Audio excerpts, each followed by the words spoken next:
So, good morning, students. One of the unit in your chemistry is D and F block elements. So, first of all, we will take the D block elements. So, what are D block elements? Elements in which the last electrons enters any one of the 5d orbitals of the respective penultimate shell are called D block elements. I will provide you the notes also. So, you just listen first of all. So, what is penultimate? Penultimate is last to last. Okay. So their general electronic configuration is n-1 d 1 to 10, ns 0 to 2, where n is the outermost shell. Also these elements lies in between s and p block elements.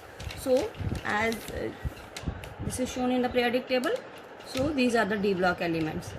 Why they are called the d block elements? Because the last electrons enters the D subshell.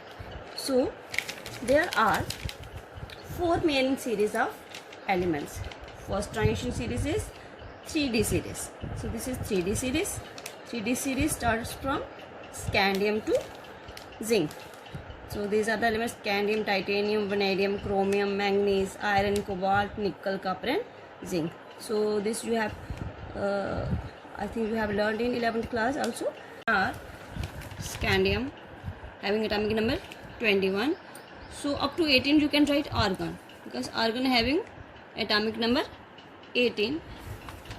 After 18 there are 3 electrons: 3d1 4s2, titanium 3d2 4s2, vanadium 3d3 4s2, chromium 3d5 4s1, manganese 3d5 4s2, iron 3d6 4s2, cobalt 3d7 4s2, nickel 3d8 4s2, copper 3d10 4s1 and zinc 3d10 4s2.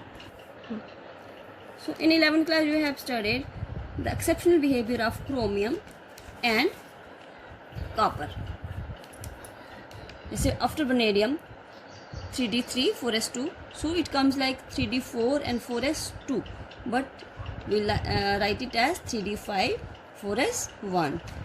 Nickel 3d, it should be 3d9 4s2, but we write it 3d10 4s1. So why these two elements are written like this? Because half filled and fully filled orbitals are more stable, as we have studied earlier. So for this stability we like 3d5 4s1. D is half filled, D can accommodate maximum of 10 electrons, so it is 5, it is also stable. 4s1, S can accommodate maximum of 2 electrons, so it is also stable. Same is the case here, 3d10 fully filled, 4s1 half filled, so both becomes stable. And next is the general characteristics of transition elements. Whatever I'll explain you have to learn only that. So general characteristic of transition elements: except mercury, which is a liquid, all transition elements have metallic character. That means they are metal except mercury. Have you seen mercury? Yes, you have seen mercury in thermometers. They have high melting point and boiling point. Their atomic radii decreases with increase in atomic number, but decreases small after midway. They are electropositive. You know metals are electropositive. They show variable oxidation state.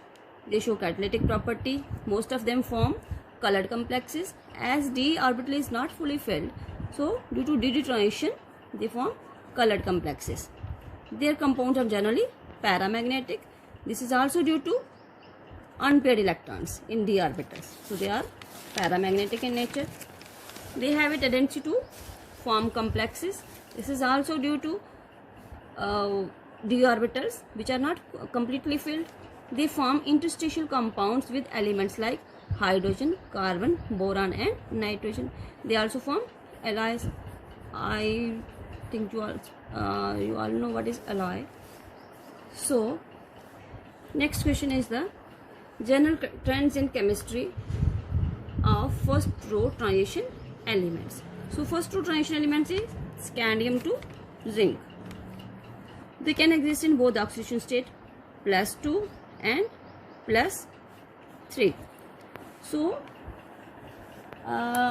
you all know atomic and ionic radii. As we move from top to bottom, atomic and ionic radii goes on increasing because of increase in number of shells, and when we move from left to right, atomic and ionic radii goes on decreasing because of no increase in number of shells.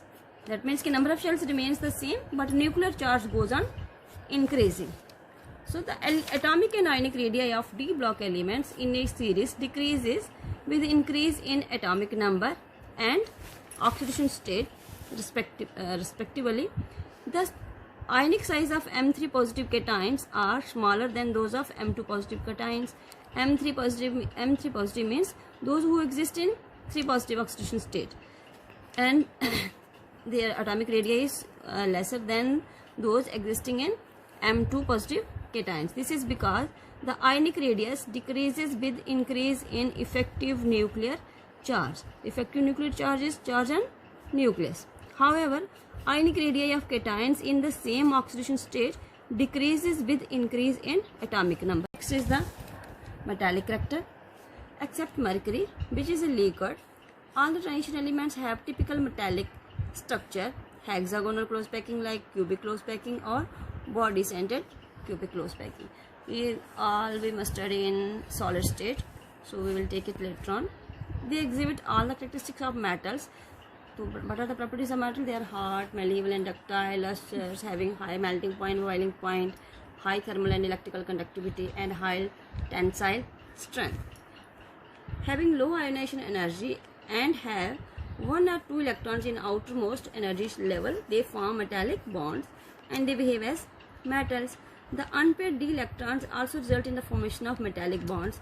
Greater the number of unpaired d electrons, stronger is the bonding due to overlapping of unpaired electrons between different metal atoms, as chromium, molybdenum and tungsten have maximum number of unpaired electrons and are therefore hard metals, whereas zinc, cadmium, mercury are not very hard due to absence of unpaired d electrons.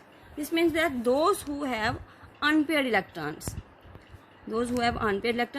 they can form more bonds and more bonding is more strong.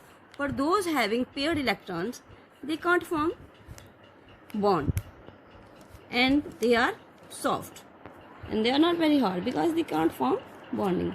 The bond is formed due to pairing of electrons. So those having unpaired electrons, they can form bond by accepting electron pair from another. But those who have already electron pair, they can't form bond. So next is ionization energy. I will take it in the next lecture. Okay, thank you.